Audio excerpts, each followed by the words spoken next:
Imberwi yororo tifaza nguwa shoma toyenda kumusa usiku wapera musi unosika tino yenda kumusa tino yenda yo tino yenda yo tino yenda kumosa tija sangana madamuzo apera uasoma tino yenda yo tija ita basaro tino kwanisa uasoma toyenda kumusa titita mari tino tisimbisisa tino yenda kumusa tino yenda yo tino yenda yo tino yenda kumusa tija sangana madambuzo apera uasoma tino yenda yo tija famba mu nzira tisinendamo uasoma toyenda kumusha moyo yese nekufarera tino yenda kumusa tino yenda yo tino yenda yo tino yenda kumusa tino sangana madambuzo apera uasoma tino yenda yo tija sorora kuva kumadamuzo uasoma toyenda kumusha hakujina kujema musa wa mari tino yenda kumusha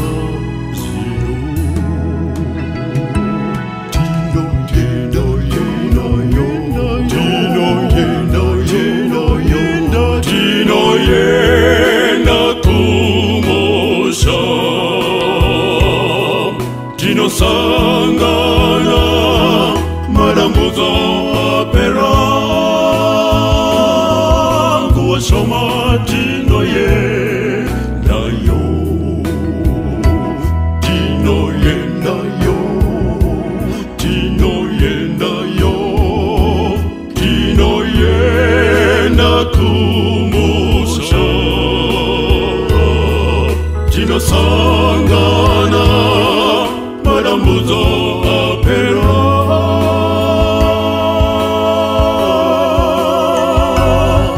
uasoma tino yenda yo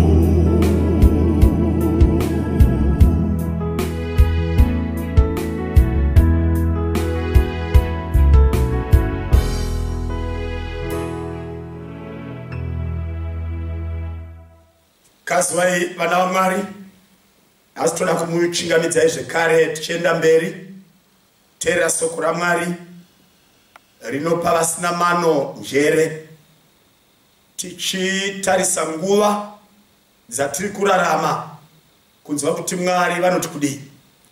Nhasi toda kutarisa nyaya yakanaka zvikuru inoti zvine mberi kwazvo. Zvine mberi kwazvo. Ndonya yatoda kutarisa pazuva ranhasi. Tiri kutarisa Jesu mamanejero akaita crisis ari pamuchinjiko. Totitarisa vakanga vakamukomberedza nezvavakabatsirika nazvo panguva iyoyo. Toda kutarisa bhuku raRuka. Bhuku raRuka rine record yatoda kutarisa mukati menguva dzino. Ruka chapter 23 ichitsauko chinotsanangura kurovererwa kwaIshe Jesu Kristu pamuchinjiko. Hatitangei kutarisa pavhesi ya 38 tichaiverenga kusvikira kuvhesi ya 42 tichinzwa kuti shoko raMwari rinoti kudii. Zvino kwakanga kune runyoro pamusoro pake rwaiti, uyu ndiye mambo wavaJudha. That's verse 38, verse 39. Mumwe wavatadzi vakanga vaturikwa akamutuka achiti, hauzi Kristu here? Uzviponese nesuwo. Verse ya 40. Mumwe akapindura akamurayira achiti, hautyi kunyange naMwari kani, zvauri pakutongwa kumwe naye. Kana tirisu takaitirwa zvakafanira mabasa edu, asi uyu haana chinhu chisakafanira. Verse 42. Ipapo akati, Jesu mundirangarire kana mosvika muushe hwenyu. Ngadzore uso hwedu tinamate. Baba vekudenga, apo tiri kuzarura shoko renyu, tinonamata kuti muve mudzidzisi wedu nomududziri weshoko iri. Ritibatsire kuvaka kutenda kunomira munguva dzematambudziko. Muzita raJesu. Amen. Hanzi neBhaibheri panapa, Jesu asvika paGolgotha, vakamuroyera pamuchinjiko. Vamuroyera pamuchinjiko. Hanzi muchinjiko uyu, zvamunoziva, aive matanda mairi akakrosana. Kana tikatarisa, paive zvipikiri zvingakwana kuita zvitatu, maoko mairi nekumakumbo, zvakanga zvakarovera Jesu Kristu. Nechipikiri chechina chakanga chakabatanidza matanda, which we can call the nails of the covenant. Anotsanangura sacrifice, faith, love, ne commitment to the plan of salvation. Hanzi paive nerunyoro rwaiti, uyu ndiye mambo wavaJudha. Mumwe anonyora achiti ndiJohn. Runyoro urwu rwaive nemalanguages matatu. Rwakanyorwa neHebrew, neGreek, uye neLatin kana kuti neChiroma. These three languages ndo akanga ari malingua franca of the time, ma-international languages enguva iyoyo. Asi imwe neimwe language yanga ine zvainoreverera. Hebrew was the theology language, rurimi rwekunamatwa kwaMwari. Nerurimi urwu vakataura vakati Jesu ndiye mambo. Paive neGreek, language yeGreek ndokanga iri language of the educated, language of society, language of development yenguva iyoyo. Saka even language yenguva iyoyo yavakadzidza nayo yakataura Jesu ndiye mambo. Hanzi paive neLatin. Latin was language yekutonga, language yeumambo, the political language. Nayo yakataurawo, he is not a mere man. Jesu ndiye mambo. Nobva verse 39 yaenda mberi ikatiyo, Jesu akaroveregwa kuright kwaive neimwe mbavha yaiveko yanga yakarovererwawo, nekuleft kune mbavha yaireko yakanga yakaroveregwa naye akatanga kutaura ndeaire kuleft. Ndiye atikuerenga kapa vhesi ya 39. Ndiye ari kuti hauzi Kristu here uzviponese nesuwo. Ndo mutauriro wemuchinda yekuruboshwe ari kuti kuna Jesu, hauziwe Kristu here chizviponesa zviburutse pamuchinjiko, watiponesa nesuwo, watisunungura nesuwo. Ndine dambudziko nemuchinda uyu. Muchinda uyu anomirira vazhinji pane rino pasi vanoona muchinjiko riri zano rekuvaburitsa mumaproblems avo, asi ivo vasinei naMwari wacho. Saka muchinda uyu ari kuti iwe Jesu, zvauri Kristu, zviburutse pamuchinjiko. Kana waburuka wotiburitsa nesu, umwe nomwodzokera mumba kwake. Inzwai vanhu vaMwari, zano roruponesi rashandiswa for economic gain, not for salvation. Vazhinji vanoona muchinjiko iri ninga youchi hwemari, uri mugodhi wemari. Vanoti kuna Jesu, tibatsire pamatambudziko edu. Kana vabatsigwa, that's the end of the church. Kune vazhinji vakadaro, kune vazhinji vakadaro. Saka unoona mumwe anoenda negumbo rinorwadza, mumwe anoenda nemusoro unonetsa, mumwe anoenda nekensa, mumwe anoenda nei, mumwe anoenda neurombo hwake. Kuna Jesu kuti vaburitswe mumasituations, desperate situations, vanyaradzwe misodzi yavo asi vasinei noruponesi. These are the majority. Iyi type yevarume, type yevanhu vakadai, vanhu vanoona muchinjiko and then never beyond, and then nothing beyond. Ukatarisa vhesi ya 40 inoti mumwe akapindura akati, akamurayira, vari kutaurira namachinda aya ari 2. Jesu akanyarara, akapindura akamurayira akati, hautyi kunyange naMwari kana zvauri pakutongwa kamwe naye. Munoziva here kuti vazhinji vari kumatongo vanoudzana chokwadi, havamuzvengani, vakasungwa uine mhosva yake uine mhosva yake, vamunzvimbo 1 vanoudzana, idi iwewe gemu rako harisi right, iwe zvawakaita zvakaipa. Uyu ari kuudza shamwari yake, hautyi kunyange naMwari here? Iwewe zvauri pakutongwa kumwe naye, iye haana chaakaita chakaipa. Iwe neni tiri panyaya dzedu, tasungwa nokuda kwenyaya dzedu. Mwari ngaarongwe.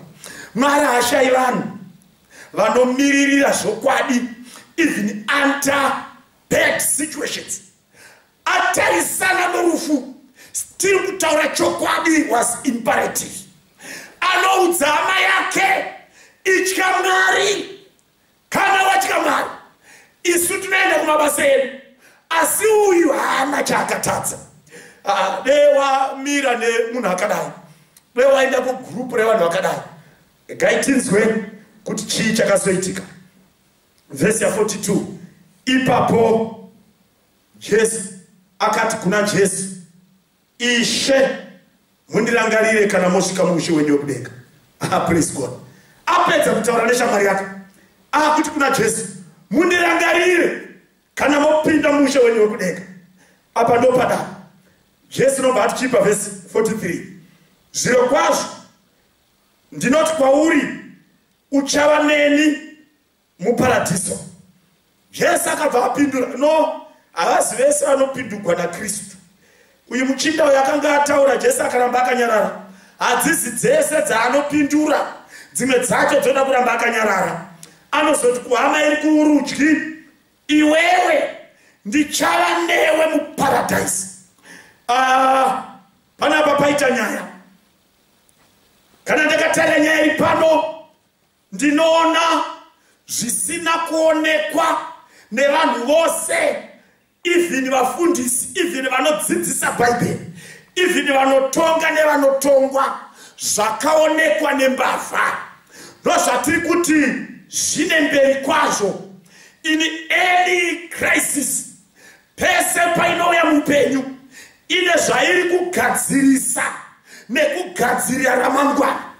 Muchinda wekurudyi haana kungoona Jesu anobatsira vanhu vari mumatambudziko, akaona beyond the cross, beyond Calvary, beyond Golgotha, beyond crucifixion. Ane zvakaona kusvika Jesu amudza, iwe ndichava newe muparadise. Praise God. Rega nditi kwamuri hama dzadiwa, Jesu akataura mazwi anokwana kuita 7 ari pamuchinjiko, 7 words. Rega ndimaite go through tipedze nyaya yedu. Izwi rakanga atanga kutaura rakarekodwa naJohn. Izwi rinoti iro, Baba varegerere. Now in a crisis, pane zvinhu zvinokosha kana tiri panguva yekutambudzika. Pane zvinhu zvinokosha zvikuru panguva yekutambudzika. In a crisis, whether they're family, it's a national or global. Pane zvinhu zvinokosha. In a crisis, haisi time yekuchengeta magrudge. Kana tiri mukati mecrisis, ingwa yekusunungura nekusunungurana. Kana taamatambudziko, it's a time to forgive. Inguva haisi time yekureiza ma-issues. Baba namai mukati memba, iye zvino tiri pa-lockdown, haisi time yekubvunzana urema hwomumwe nokukonewa kwomumwe. I-time yekureizana nokubatsirana nokutsigirana nokuregererana to face the reality of time. It's time yekustraighta my relations ako na Mwari. It's time for unity. Jesu anotiye kunyange ndakufa, though I die, this is time for you to forgive every sinner. That was the first word. The second word, rinonyogwa zvekare naJohn, anotiye mai tarirai mwanakomana wenyu. Oti kuna John, Sami tarira mai vako. Jesu achiona ndakufa, anoona kuti mai vangu havachina anovachengeta. In a crisis, part-time a crisis, family security is very important. Jesu anoita make sure mai vake vasara vari secure, vane someone okuvachengeta, vane something to eat, vane pekugara, vane munhu achavaona. In a crisis, it's time for family to make sure family have enough security. In a crisis, it's a time for the care of the family. Haisi nguva yekuti vanhu mukati medzinza ukama uparadzaniswe. Inguva yekutiko vanhu vabatane vaite chinhu one. That is what you do in a crisis. Saka Jesu achiona kuti nyika ino yakupatsanuka, BC from AD, yakupatsanuka from the devil to Christ. Anoita make sure avo vanotenda kwaari, they are secure. Inzwa munhu waMwari, iwewe pauri papa, don't be selfish. Une hama mukati medzinza rekwenyu, vari kurarama here, vari kudya here, vari kunwa here, vane zvekufuka here, vane zvingabatsira here panguva yatiri kurarama. Usadzime foni, teerera vari kumusha, teerera vari kuHarare, teerera vari kupi. Kana uine chauinacho, batsiranai. Make sure family security is secure. Point number 3 is rakataurwa naJesu ari pamuchinjiko, anotarisa life beyond the crisis. Ndonya yakataurwa kumbavha rekatikopedza nayo. Point number 4, statement ya Jesu Kristu ndiyo inotiyo Eloi Eloi lama sabachthani. Kana tamukati crisis, there are critical issues of life. Mukati crisis unoona mwana kana zvaipa anochema chiti maiwe nokuchema kwemwana. Iwewe unochema uchiti kudini. Jesu anotiye Eloi Eloi lama sabachthani. Kana taine crisis, ziva mazwi anofanira kubuda pamuromo wako. Ziva wokudaidza. At this point, Jesu hana kudaidza Mai Maria, hana kudaidza Simon Peter, hana kudaidza John, hana kudaidza brother James, hana kudaidza Jedidiah, hana kudaidza Judas Iscariot, hana kudaidza Simon the Zealot, hana kudaidza Levi Matthew, hana kudaidza Philip kana Bartholomew, hana kudaidza Nathaniel akadaidza Mwari wangu mandisire iko kana rada mudziko chairo. Know who and where to call. Eloi Eloi lama sabachthani. Urikuona kuti in a crisis you must think of God's promises. Mwari wangu mandisire iko. In other words, they had promised each other. Mwari baba na mwari mwanakomana kana tapa nguwai baba amundizondisi nena andizokusi. Will be together until the bonds are destroyed on Calvary. But rima rakavukitsanyika spelled danger to Christ. Asi Jesu kunyange zvakadaro, he gave the cry of trust. Mwari wangu mandisire iko. Statement number 5. Statement number 5 inotaurwa naJesu. Hatiudzwi kuti akataura kunani. We don't know. Anogoti I thirst. Ndine nyota. I think aitaura to anyone akanga ari ready to give the service of care, the service of love. This prayer is a prayer for love. It's a prayer for service. It's a prayer for doing good. In a crisis, inkuva yeservice yakanaka kune ari kutambudzika. Terror the voice of the mourning and the crying. Terror the voice of those who are suffering. Terror the voice yanenzara nenyota. Jesu anotiye ndine nyota. I think this is what I think. Kufunga kwebenza kudziwiswi. Kristu aive nenyota yekuitira vamwe zvakanaka. Aive nenyota yemunamato.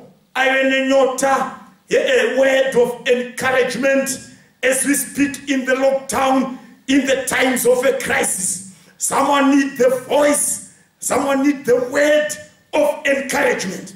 Kana ukadaidzira in the corner where you are, in Zwaimun Wamari, there is God who is the living water.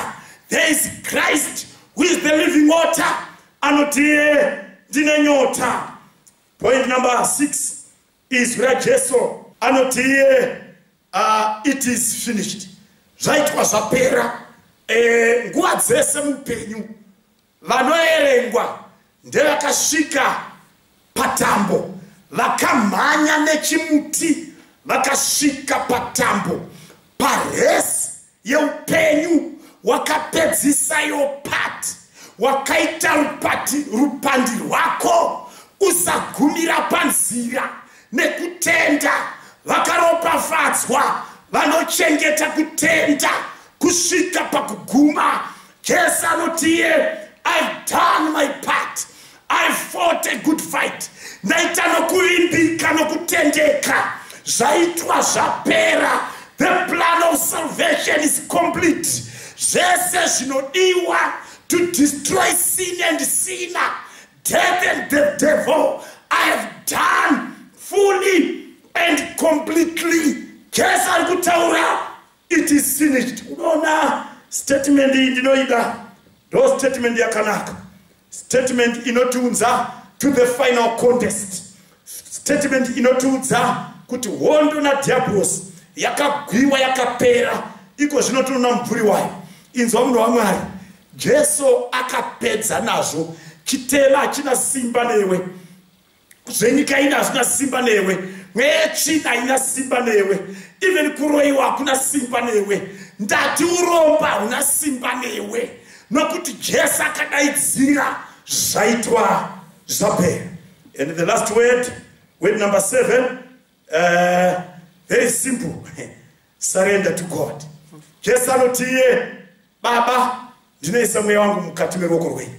When you are in a crisis, posvika pane zvausingagoni, usatraya zvausingagoni, surrender to Christ, surrender to God. Ipa upenyu kuna Mwari. Inzwai mhai, matambudziko here nemurume, surrender to God. Inzwai baba, matambudziko here namai, surrender to God. Matambudziko here nevana, surrender to God.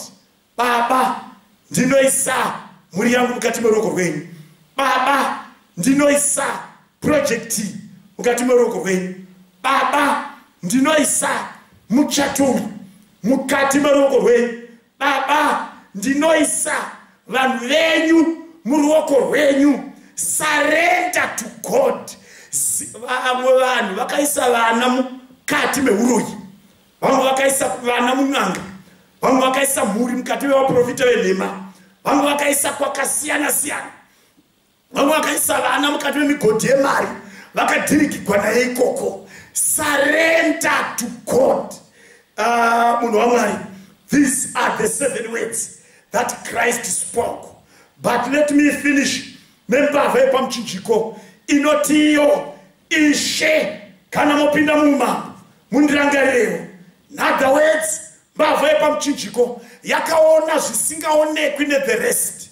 Seri kwemuchinjiko, seri kwecrisis, seri kwematambudziko, there is a kingdom. Pane umambo uchagariwa nokusingaperi.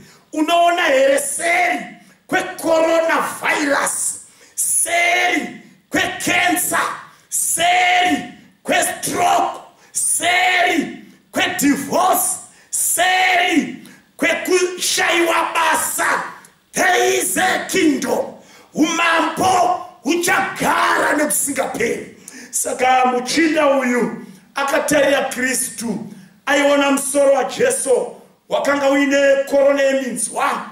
Rimwe day zvaitwa zvapera, musoro iwoyo wapfeka the crown of life, uine madiamonds, matopas nebhera. Muchinda uyu aona izvi, anoti kana mopinda muma mundirangarireo. Anoona muchinda uyu, iyeyu Jesu akakurukwa hembe asina chaakapfeka. Rimwe ramateis Jesu apinda paumambo, anomuona apfeka nguo tsvuku, anoti Ishe kana mopfeka nguo tsvuku mundirangarireo. Anoona Jesu pamusoro peGolgotha, right on Mount Calvary. Rimwe ramazuva adarika nzvimbo yamakuva apa Mount Zion, anoti Ishe kana muenda paMount Zion mundirangarireo. Anoona muchinda uyu, maoko akavevererwa, akabayiwa nezvipikiri. Rimwe ramazuva maoko iwayo abata tsvimbo yeumambo, anoti Ishe Jesu kana mabata tsvimbo yeumambo, when you hold the scepter of the kingdom, dai mungandirangarireo. Anoona muchinda iyeyu, rimwe ramazuva tsoka dziya dzakanga dzakarovererwa, rimwe ramazuva dzakukwira pamusoro pechigaro chinoera. Anoti kana mokwira pamusoro pechigaro, O great king, dai mungandirangarireo. This thief saw what no other saw. Hana kuona mubatsiri wezvinopfuura, akaona mambo anogara nekusingaperi. Seri kwecrisis, do you see the kingdom? Dai Mwari vangakukomborera. Ini ndinoona Mwari achigadza umambo unenge usina coronavirus, Mwari achigadza umambo unenge usina cancer, Mwari achigadza umambo usina rufu namakuwa, Mwari achigadza umambo usina symmetry, Mwari achigadza umambo, usina maswitch, Mwari achigadza umambo, usina cyclone idai, Mwari achigadza umambo, usina nherera nechirikadzi, Mwari achigadza umambo, usina anorambwa, usina vanamusiyiwa naanadongo, asi musha wanahevizipa naanabhiura. Dai Mwari vangakukomborera as we see the crisis, see beyond. Ngatitsinzirei maziso edu, tinamate Baba vari kudenga muzita raJesu, toda kutendai. As we are in a crisis, Jesu akamanager crisis in the 7 words of the cross. Asi tinofara nemuchinda, mbavha yaive kurudyi yakaona zvisina kuonekwa navazhinji, kuti seri kwe-crucifixion kune kingdom. Nesu toda kuona seri kwe-this crisis a kingdom. Kana magara muumambo, dai ngativerengawo muzita raJesu. Amen. Ndichiri kushaya tenzi wangu hakuna izizekonga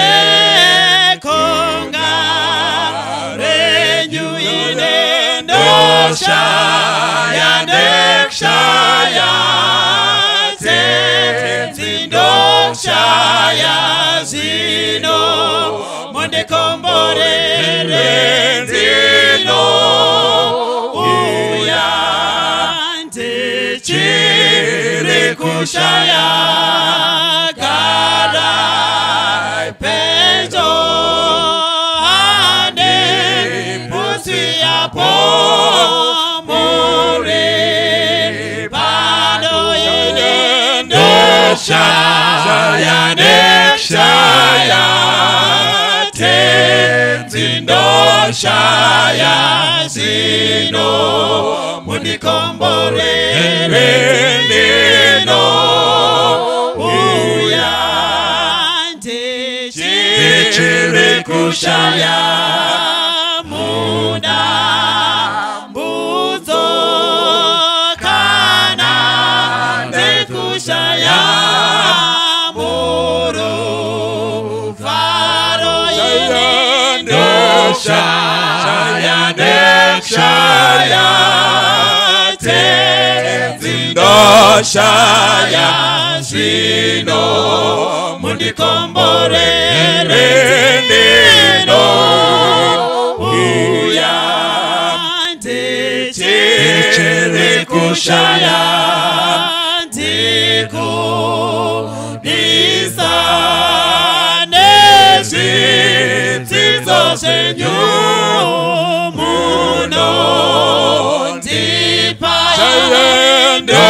Shaya nekshaya tenzi ndoshaya zino mundikomborere ndino uya ndichiri kushaya muno yera nzino wawenyudi makanaka ndoshaya nekshaya tenzi ndoshaya zino mundikomborere